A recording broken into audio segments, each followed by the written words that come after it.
दोस्तों, इस वीडियो में हम बात करेंगे वक्फ संशोधन बिल 2025 की, जो लोकसभा में सरकार के द्वारा पास कर लिया गया है और अब इसे राज्यसभा में भेज दिया गया है। 12 घंटे चली बहस के बाद ये बिल 288 वोटों के साथ पास हुआ, जबकि 232 इसके खिलाफ थे। है कि बहुत सारे लोग ये मानकर चल रहे थे कि एनडीए में शामिल दल, खास करके चंद्रबाबू नायडू की टीडीपी और नीतीश कुमार की जेडीयू, इस बिल से किनारा कर सकती है या इसके विरोध में वोट दे सकती है।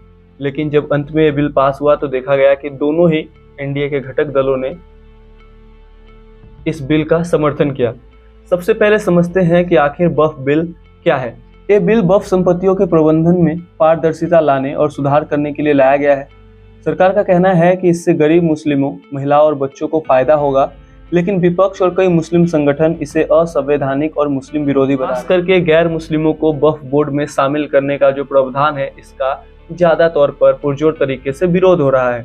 और सवाल फिर से वही है कि एनडीए में शामिल घटक दल, खास करके टीडीपी और जेडीयू, जो मुस्लिम हितों की बात करती है, आखिर ऐसी कौन सी बात थी जिन पर वो इस बिल के समर्थन के लिए राजी हो गए।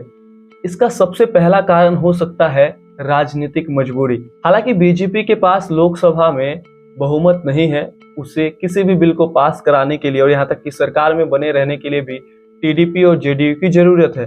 वहीं दूसरी ओर अगर चंद्रबाबू नायडू और नीतीश कुमार की बात करें तो उन्हें भी अपने राज्य के लिए केंद्र सरकार से फंड और विशेष पैकेज की आवश्यकता है। रिपोर्ट्स के मुताबिक टीडीपी के प्रवक्ता प्रेम कुमार जैन ने कहा कि चंद्रबाबू नायडू मुस्लिमों के हित में हैं और इस बिल को गरीब मुस्लिम के लिए फायदेमंद बताया।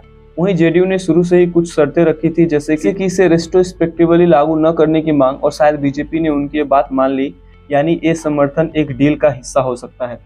दूसरा कारण है इन नेताओं की छवि और लंबी राजनीतिक रणनीति। नीतीश कुमार बिहार में अपनी सेक्युलर इमेज बनाए रखना चाहते हैं, लेकिन फिर भी वो बीजेपी से बगावत के मूड में नहीं है। वो जानते हैं कि अगर नीतीश कुमार बीजेपी से बगावत करते हैं तो इस बार उनका जितना अयुब है, उनका मुख्यमंत्री बनना काफी ज्यादा मुश्किल है। जेडीयू बिल की आधिकारिक कॉपी देखने के बाद ही समर्थन का फैसला किया है। दूसरी ओर टीडीपी ने कहा कि गैर मुस्लिमों को बोर्ड में शामिल करने के खिलाफ थी, लेकिन बाकी बदलावों को सपोर्ट किया। द इंडियन एक्सप्रेस की रिपोर्ट बताती है कि नायडू ने मुस्लिम ग्रुप से बातचीत की और कुछ समझौते किए ताकि उनकी पार्टी मुस्लिमों के समर्थन को बरकरार रख सके। तो दोस्तों, चंद्रबाबू नायडू और नीतीश कुमार का इस बिल को समर्थन करना एक राजनीतिक मजबूरी है। वो बीजेपी से दुश्मनी मोल नहीं लेना चाहते। बहरहाल, ये हमारा ऑब्जर्वेशन है। आप इस पर क्या सोचते हैं, कमेंट्स जरूर बताइएगा। तब तक के लिए अपना बहुत ख्याल रखिए। धन्यवाद।